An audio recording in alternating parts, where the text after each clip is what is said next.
On previous First Sundays in Lent, I'm sure that I have used the sermon slot to explain the nature of living in a wilderness. I have a kind of feeling we have come a lot more familiar with that experience in recent times. Lockdown has been a wilderness experience for many of us. It has been proved time and time again that isolation is one of the most problematic experiences for us, not only because we miss the company of others, but also because we have to come to terms with ourselves. If we are not content within ourselves, then loneliness and isolation can be one of the most frightening prospects we can ever face. Those who have lived with another person and end up living alone for whatever reason often articulate that their new existence is not only difficult because they miss the one they loved, but also because they now also have to learn to live with themselves.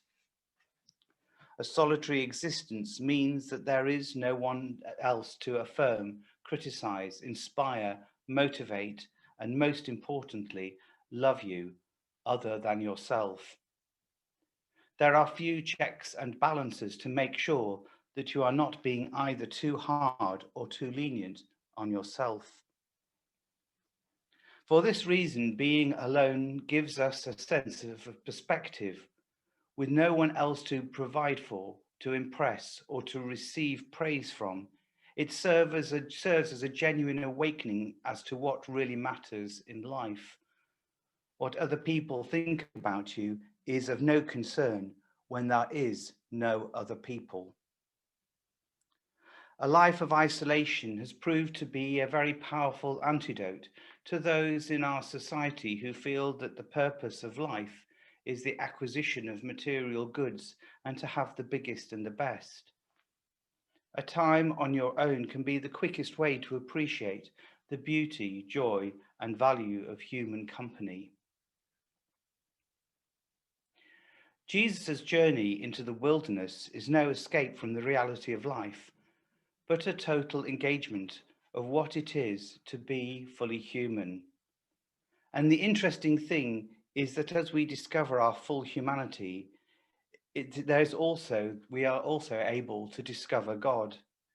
For in discovering our own worth and value, our own identity and purpose, we also discover that there is so much more to humanity than merely ourselves.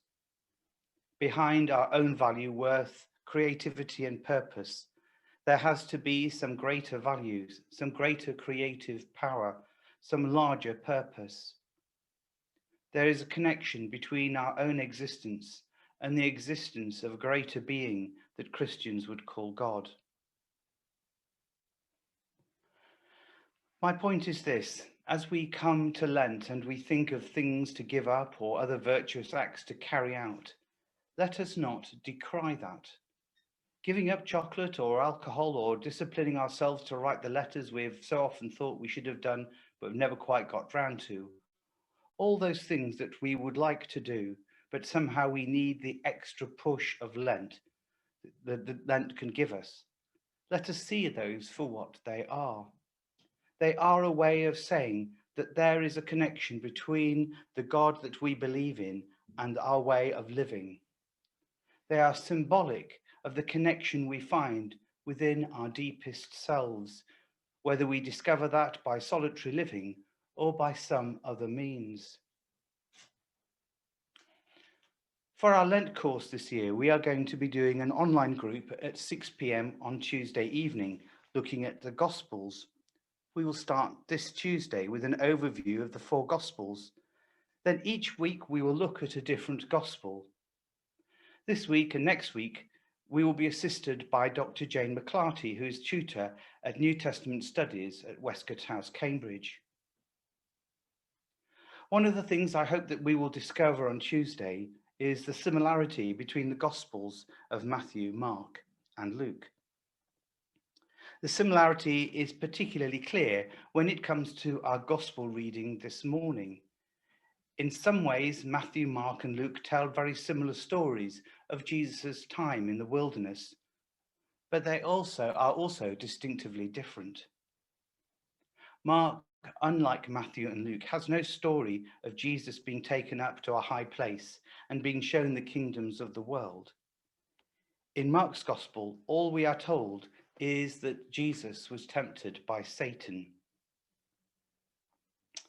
As those who know me reasonably well will know, I'm rather agnostic when it comes to ideas of Satan and the devil. My belief is that such ideas are symbolic more than to have an actual reality. And for me, this passage encapsulates this. What greater evil could there be than to deny our connectedness between ourselves and God? That must have been Jesus' greatest temptation, and it can also be ours. We are tempted into thinking that our actions don't matter. It doesn't matter if we don't care about God's creation, we don't love, we don't forgive, we don't come to church. I'm the only one among billions, and what I matter really doesn't matter. So the narrative goes. Well, hopefully Lent will show us that it does. We are here to live out the connection between God and this world, and not to deny it. Now, in the best traditions of Nicola Brink, could I have slide 1, please? A slide entitled First Sunday in Lent, Harbour Parishes. Now, I have to say, this is really important.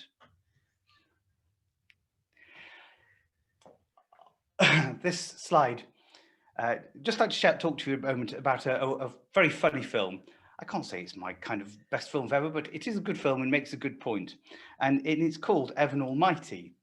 And it tells the story of a Congressman, Evan Baxter. Could I have slide 2, please? And he's played by Steve Carroll, and he meets God, who's played by Morgan Freeman. And God visits him to ask him to build an ark for an upcoming flood. And he soon starts turning into Noah and is followed by a pair of animals wherever he goes. Well, I'd just like to play a clip for you where God is explaining to Evan why he needs to undertake the task. So you're really him, aren't you? You want more proof? I haven't done the pillar of salt thing in a while. That's all right, I believe you. I don't understand why you chose me. You want to change the world, son. So do I. What? Why an ark? I mean, that's like flood territory. You wouldn't do that again. You wouldn't do that. Would you do that? Let's just say that whatever I do because I love you. Well, then you have to understand that this whole building an ark thing is really not part of my plans here. I need to settle into my house. I need to make a good impression at work. What? Your plans. What are you talking? We're talking about an ark, right? I mean, an ark? An ark is huge. I don't even know where I would begin. Al, I hear that a lot. People want to change the world, don't know how to begin. You want to know how to change the world, son? One act of random kindness at a time.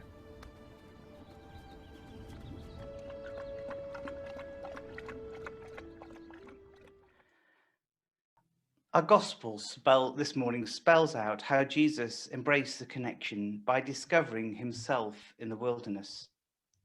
May we use this Lent to embrace that connection too. We are bound together by the love of God.